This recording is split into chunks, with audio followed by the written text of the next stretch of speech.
அனைவருக்கும் உண்மணிகள் துணை. புண்ணியவர்களே, இன்றைக்கும் நம்ம எல்லாரும் ஒரு அழகான ஒரு தர்ம காரணத்தை பற்றி பேச போகிறோம். புண்ணியவர்களே, இன்றைக்கி நம்ம பேச போகிறது வேலைக்காரர்கள் பற்றி. வேலைக்காரர்கள்னு சொன்னால் எல்லோரும் பார்ப்பீங்க, அது நம்மளுக்கு தேவையில்லை, நான் ஒரு யாருக்கும் வேலைக்காரன் இல்லையே, நான் எதுக்கு அதெல்லாம் கேட்குறது அப்படின்னு யோசிப்பீங்க. ஆனாலும் ஒரு புத்தர் பகவான் போதித்த இந்த காரணத்தை பற்றி கேட்டால் நீங்கள் எல்லாருக்கும் ஒரு கேள்வியாக இருக்கும். அப்போ நீங்கள் எல்லாரும் இந்த தர்மத்தை கேட்பீங்க. புத்தர் பகவான் அவர்கள் போதிக்கிறார், இந்த உலகத்தில் இருக்கிற எல்லாருமே வேலைக்காரர்கள் அப்படின்னு சொல்கிறாங்க. கீழே விழுந்து வேலை பண்ணிக்கிட்டு இருக்கிறாங்க அப்படின்னு சொல்கிறாங்க.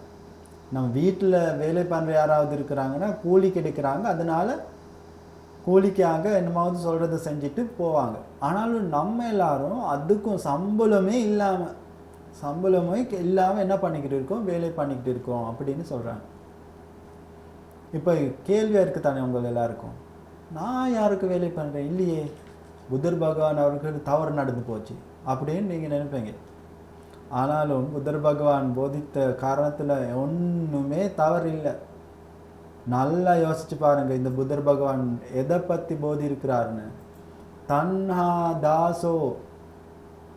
தன்ஹா தாசோன்னு புத்தர் பகவான் அவர்கள் போதிக்கிறார். தன்ஹா தாசோனா தன்ஹான்னு சொல்கிறது தமிழ் மொழியில் சொன்னால் ஆசை.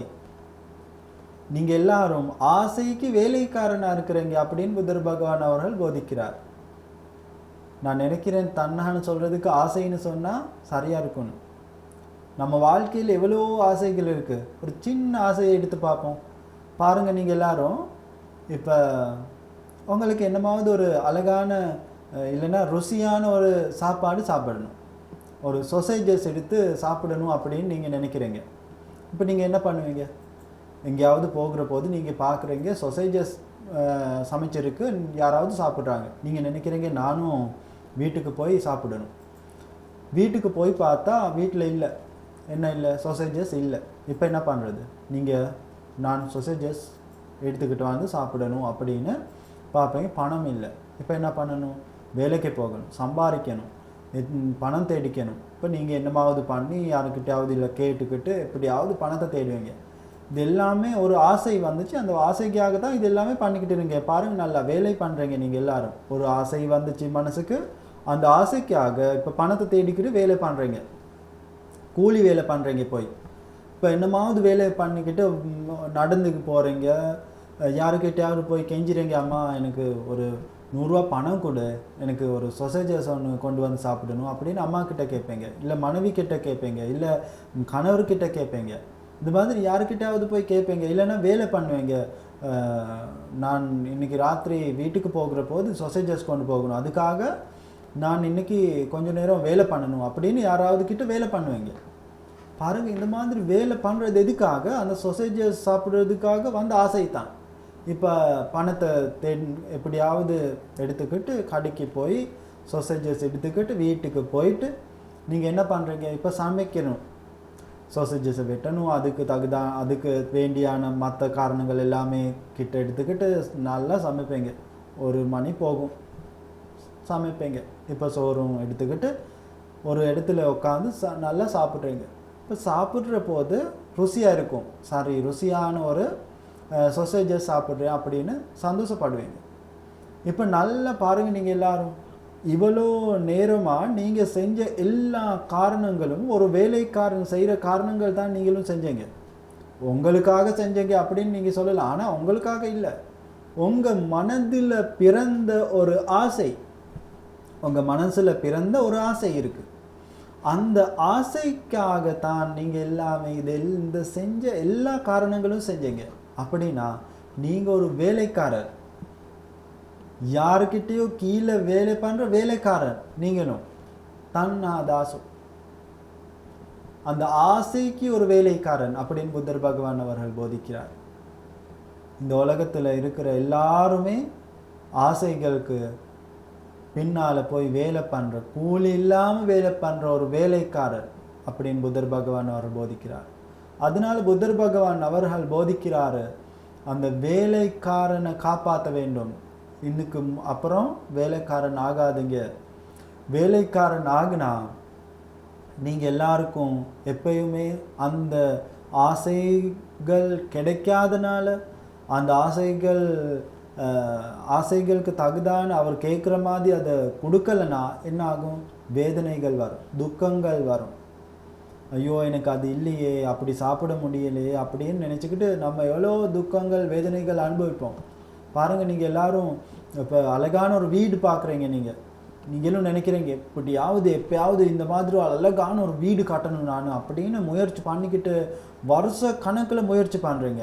இப்போ ஒரு ஆசை தான் இருக்குது, என்ன? ஒரு அழகான வீடு கட்டணும், அதுதான் ஆசை. அந்த ஆசைக்காக வருஷ கணக்கில் கூலி வேலை பண்ணுறீங்க. சரியாக சாப்பிட்றது இல்லை, சரியாக தூங்குறது இல்லை, சரியாக விளையாடுறது இல்லை, ஒன்றுமே இல்லாமல் வாழ்க்கை எவ்வளோ தொலைஞ்சு போயிருக்கீங்க. எதுக்காக? ஒரு ஆசை வீடு கட்டணும், அழகான ஒரு வீடு கட்டணும் அப்படின்னு நம்ம மனதில் பிறந்த ஒரு ஆசைக்காகத்தான் இவ்வளோ கஷ்டங்கள், இவ்வளோ வேதனைகள் எல்லாமே அனுபவிச்சுக்கிட்டு இருக்கீங்க. அப்படின்னா ஒரு கூலி வேலை பண்ணுற வேலைக்காரனும் அதே தானே பண்ணிட்டு இருக்காரு. அவருக்கும் சாப்பாடு வேணும், சாப்பாடுறதுக்காக ஒரு சம்பளம் வேணும், சம்பளத்துக்காக என்ன பண்ணுறாங்க? கூலி வேலை பண்ணுறாங்க. நம்மளும் மனசில் பிறந்த ஒரு ஆசைக்காக என்ன பண்ணிக்கிட்டு இருக்கிறோம்? வேலை பண்ணிட்டு இருக்கிறோம். அப்படின்னா புரிஞ்சுக்கொள்ளுங்க, எல்லாரும் நம்ம எல்லாரும் ஏமாற்றி போயிருக்கோம். எதுக்காக? இந்த தர்மத்தை தெரியாதனால ஏமாற்றி போயிருக்கிறோம். அதனால இப்பயாவது இந்த தர்மத்தை கேட்டாவது புத்தியுள்ள மனிதனா யோசிச்சு பாருங்க. புத்தர் பகவான் அவர்கள் போதித்திருக்கிற இந்த தர்மத்தை கேட்டு பாருங்க. உங்களுடைய இந்த ஆசைகள் இருந்து எப்படி நான் விலகி போகிறது, எப்படி நான் விடுதலையாகிறது,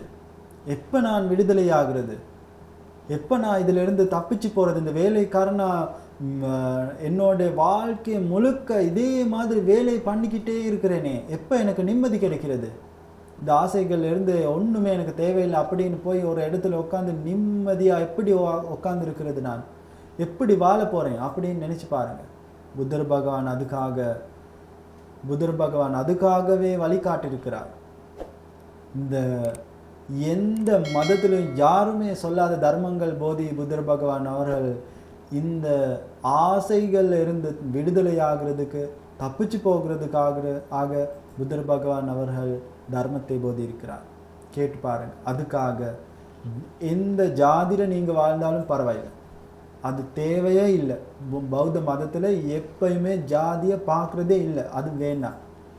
நீங்கள் எந்த மதத்தில் இருக்கீங்களோ கடவுளை கும்பிடலாம், அல்லா சாமியை கும்பிடலாம், இல்லைன்னா ஜேசுவை கும்பிடலாம், யார் வேணாலும் கும்பிடுங்க, பரவாயில்லை. யாரை கும்பிட்டாலும் பரவாயில்லை. உங்களுக்கு காது இருக்குது, அந்த காதில் இந்த தர்மத்தை கேட்டு பாருங்கள், என்ன போதிக்கிறாரு கேட்டு உங்களுடைய வாழ்க்கையை மாற்றிக்க முடியும்னா மாற்றிக்கங்க. புத்தர் பகவான் அவர்கள் போதிக்கிற தர்மத்தை கேட்டு வேலைக்காரனாக இருக்கிற வாழ்க்கையை மாற்றிக்கொள்ளுங்க. அந்த வேலைக்காரனாக வாழ்ந்துக்கிட்டு இருக்கிற அந்த வாழ்க்கைக்கு விடுதலை கொடுங்க. நிம்மதியாக வாழ்கிறதுக்கு வாழ்க்கையை மாற்றிக்கொள்ளுங்க. அனைவருக்கும் முன்மணிகள் துணை.